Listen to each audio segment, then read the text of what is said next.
se retrouve aujourd'hui pour un focus sur un titre que j'ai adoré.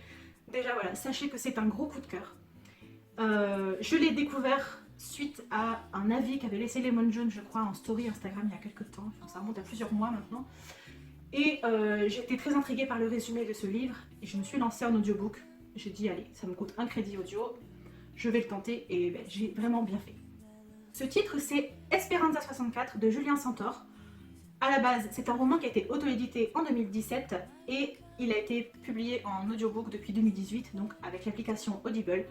Je vous mettrai le lien en barre d'informations s'il y a un site, je ne sais pas, enfin en tout cas, voilà, vous tapez Audible en application sur le mobile et ça ira très très bien. Ce roman, qu'est-ce que c'est? C'est un roman de science-fiction qui va se passer principalement dans l'espace. Planète Terre en 2097. Tous les pays ont donné leur accord en 2074 pour signer un programme qui s'appelle Exodus. Donc ce programme, qu'est-ce que c'est? C'est un programme qui va être lancé par la Terre et qui a pour but de trouver une nouvelle planète habitable, car les habitants sont trop nombreux sur Terre et toutes les ressources naturelles ont quasiment été épuisées. Donc ils vont avoir pour mission de trouver une planète dans le système qui est habitable, voilà, sans avoir aucune garantie de trouver quoi que ce soit.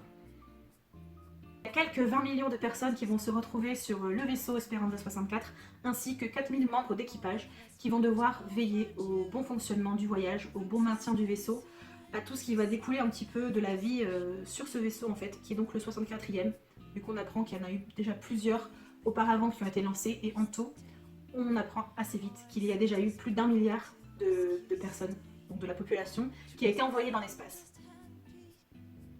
Donc grâce à ce programme, la Terre elle peut se vanter d'avoir que 10 milliards de personnes vivant sur Terre. Et le programme est censé continuer jusqu'à temps qu'ils arrivent à stabiliser la population au nombre de 6 milliards. Donc tous les 2 mois et demi, il y a 20 millions de personnes qui sont cryogénisées dans un caisson à l'azote liquide à moins 196 degrés. Et ils sont transportés sur le vaisseau pour faire ce fameux voyage vers l'inconnu. Je vous ai dit aussi qu'il y avait 4000 membres d'équipage, donc hommes et femmes.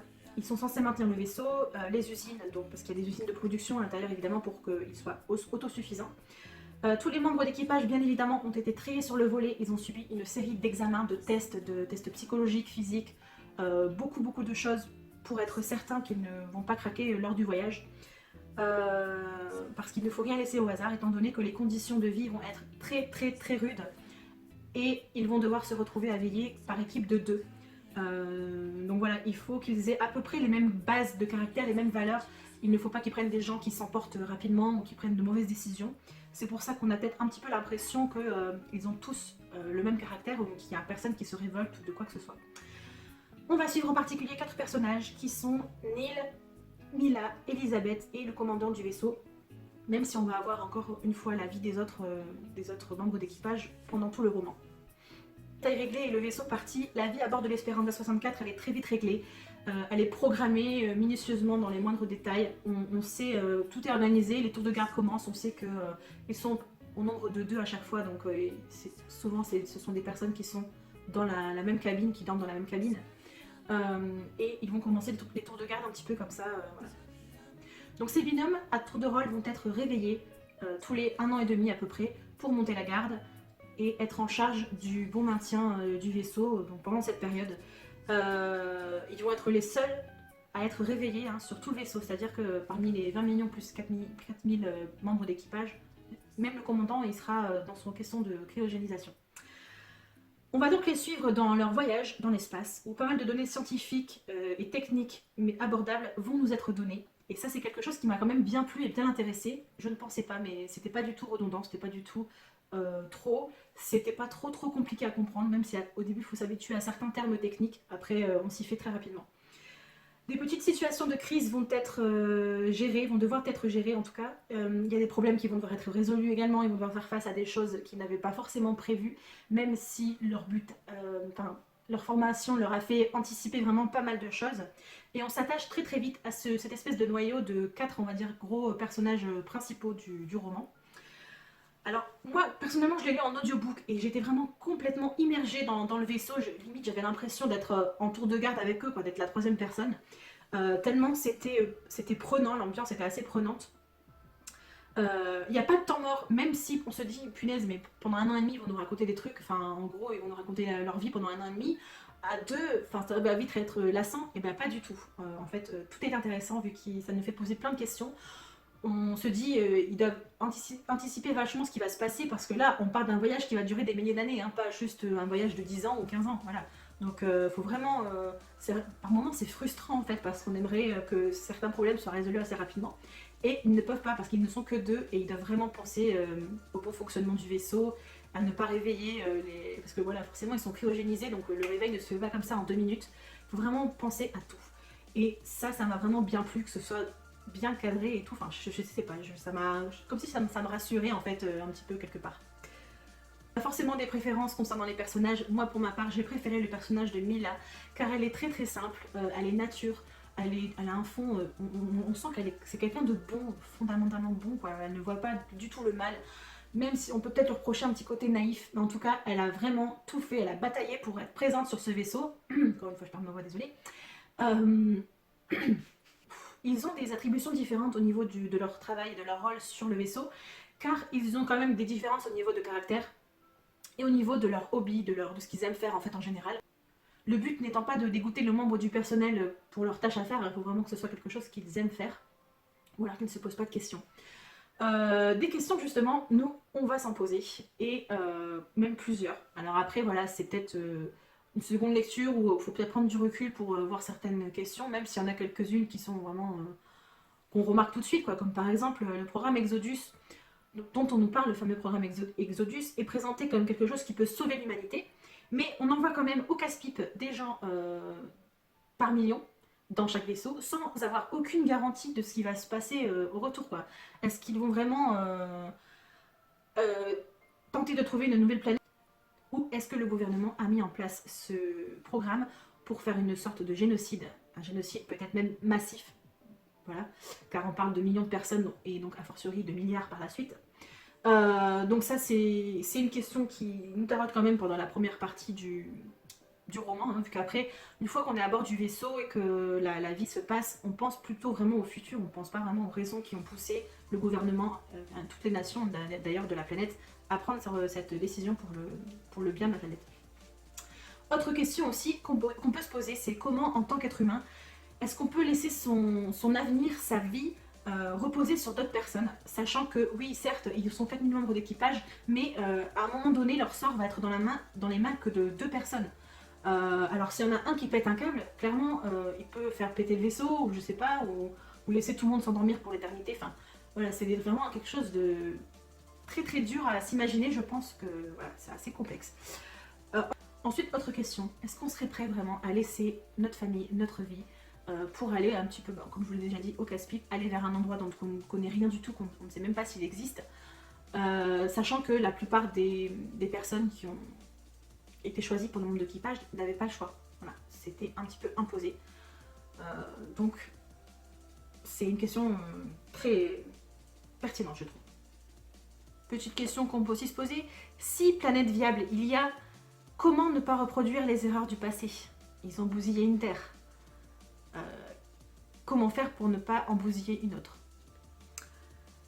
Comment aussi, lors des tours de garde, garder un cap, garder un objectif, garder vraiment du sang-froid pour avancer et ne pas se laisser dépasser justement par la durée du voyage. Sans vouloir abandonner la mission et être tenté de vivre juste pendant 1 an et demi, voilà, limite, bon, allez, on se fait plaisir, on s'occupe pas du vaisseau et advienne que pourra, quoi. Enfin, des débuts de réponse nous sont donnés dans ce roman et l'envie de lire le tome 2 se fait ressentir quand même assez rapidement. J'ai adoré le contexte, tout le contexte du livre en général, tout y est bien pensé, j'ai ressenti diverses émotions. Certains personnages sont loin d'être parfaits, donc c'est ça qui me plaît aussi, certaines décisions m'ont plus ou moins choquée. Le message d'espoir, qui est un petit peu terni par plusieurs révélations, m'a aussi bien plu, pardon. J'ai clairement envie de lire le tome 2, hein, voilà. Je ne vais pas rentrer plus dans les détails concernant ce qui va se passer durant tout le roman, parce que ce serait vraiment vous spoiler, mais vraiment, tentez-le si vous n'êtes pas trop fan comme moi de science-fiction à la base. Voilà, c'est quand même de la science-fiction assez light, d'après les avis que j'ai pu en lire, les commentaires, qui ne sont pas très très nombreux d'ailleurs. Je trouve quand même que ce roman mérite vraiment d'être mis en avant, et il mériterait d'être plus connu, je trouve, parce que c'est vraiment vraiment bien fichu, je trouve. C'est très immersif comme endroit et comme sujet. Qui peuvent peut-être être négatifs ou réfléchis un peu plus profondément, c'est J'ai vu que dans les commentaires et les avis, on reprochait souvent un manque de profondeur ou de développement des personnages. Alors moi personnellement, je pense que c'est dû à leurs conditions et à leur conditionnement aussi, parce qu'ils doivent compter les uns sur les autres, donc ils ne peuvent pas prendre des gens instables ou avec des variations de caractère. En gros, ils vont pas prendre des bipolaires, quoi. Ils vont pas vous mettre au sein d'un vaisseau où vous savez peut-être qu'il y en a un qui va péter un plomb à tout moment. Enfin, voilà, je pense que ça peut être une des causes pour lesquelles on peut penser que les personnages ne sont pas assez profonds. Mais c'est vrai que niveau psychologique, on pourrait aller encore un petit peu plus loin. Alors peut-être qu'on en saura plus dans le tome 2. En tout cas, je trouve quand même que les trois parce qu'ils sont, on va vraiment en détailler trois qui sont Elisabeth, Mila et Neil, ils ont vraiment un caractère complètement différent et on voit que ça colle très très bien aux attributions qui leur sont données pour travailler au sein du vaisseau. Deuxième petit point, c'est la partie avec le tueur fou. Alors ce terme, je le mets entre guillemets. Moi je l'ai écouté en audiobook, donc je ne sais pas comment ça a été mis en écriture, enfin en version papier. C'est vrai que le mot fou, ça nous renvoie quand même à une condition psychologique. Donc je pense que si on n'est pas psychiatre ou psychologue, on ne peut pas vraiment poser de termes médicaux sur un tueur. Alors certes, déjà le fait d'être un tueur c'est horrible, mais les actes qu'il commet c'est vraiment atroce. Et heureusement, le meurtre n'est pas du tout le sujet principal du livre, c'est vraiment une petite partie du roman hein, par rapport à tout le pavé qu'on lit. Hein. J'ai vu que en écrit ça faisait à peu près 420 pages, je crois, quelque chose comme ça. Moi je sais qu'il y en avait pour presque 17 heures, 16 heures d'écoute. Ouais, 16 heures d'écoute. Donc c'est quand même un sacré morceau. L'univers de ce livre est simple mais très très bien fichu. Les personnages et la quête sont vraiment hyper intéressants. On s'attache quand même assez vite aux personnages. Moi personnellement, enfin, voilà, j'avais vraiment envie, dès qu'on quittait un personnage, j'avais envie de savoir ce qui allait lui arriver. Petit détail, toutes les pannes que le vaisseau va subir, tous les calculs qui vont devoir être faits pour calculer la trajectoire pour arriver à tel endroit dans l'espace, les explications scientifiques, tout ça, enfin, c'est un ensemble de choses. Tout ça, ça fait que j'ai vraiment adoré l'histoire. Arrivé au petit dénouement du premier tome, parce que c'est en 3 tomes, forcément on sait qu'il y aura la suite, hein. À plusieurs moments du livre, on ressent une certaine tension parce qu'on ne sait pas clairement s'ils vont y arriver, on ne sait pas du tout s'ils vont faire face à des habitants extraterrestres, ils vont croiser des pluies de météorites, enfin voilà, c'est vraiment assez incertain. D'ailleurs, il y a un passage dans le livre où, je ne sais plus très exactement le numéro de l'année parce que à chaque nouveau chapitre, on nous dit l'année, année 3053, jour 8 par exemple. À un moment donné, on fait un saut dans le temps de, je sais pas, 1000 ou 2000 ans, je sais plus, ou 3000 ans. En gros, on se dit, ah ouais, bon, qu'est-ce qui s'est passé pendant plus de 3000 ou 4000 ans? Est-ce que ça a été, est-ce qu'il y en a qui sont morts? Enfin, c'était quand même assez angoissant, j'ai bien aimé ce ressenti, j'avais vraiment la boule au ventre. Je vous dis, j'ai dû faire une pause dans le roman parce que j'étais tellement à fond dedans que je me couchais à des heures pas possibles. Parce que quand on commence à l'écouter, enfin moi je pouvais l'écouter pendant 4, 5, 6 heures d'affilée, ça me dérangeait pas du tout parce que c'est vraiment hyper immersif. Alors voilà, pour toutes ces raisons, si vous êtes tenté par la science-fiction qui ne soit pas trop lourde, pour commencer, pour essayer de voir si ce genre peut vous plaire, n'hésitez pas à vous procurer ce titre. Donc il est vendu sur Amazon, je crois, en version papier, en auto-édité, et en version audiobook. C'est vraiment génial. Franchement, tentez-le aussi parce que c'est assez immersif. L'homme qui lit, en plus, a une voix assez agréable. Pas trop de soucis à ce niveau-là. Et franchement, dites-moi en commentaire si vous connaissez ce titre. J'aimerais vraiment beaucoup que quelques personnes se décident à vraiment l'écouter car ça vaut vraiment le coup selon moi. Dites-moi en commentaire si c'est le cas ou si vous comptez le faire. Ou quand vous l'aurez fait, venez m'en parler. J'ai vraiment très envie d'échanger à ce sujet avec vous. En attendant, je vais vous laisser le roman. N'hésitez pas à liker la vidéo et à vous abonner si ce n'est pas encore fait. Me dis donc, qu'est-ce que vous attendez? Je vous dis à une prochaine fois. Portez-vous bien, profitez de la vie, profitez de votre famille. Prenez soin de vous. Ciao, ciao.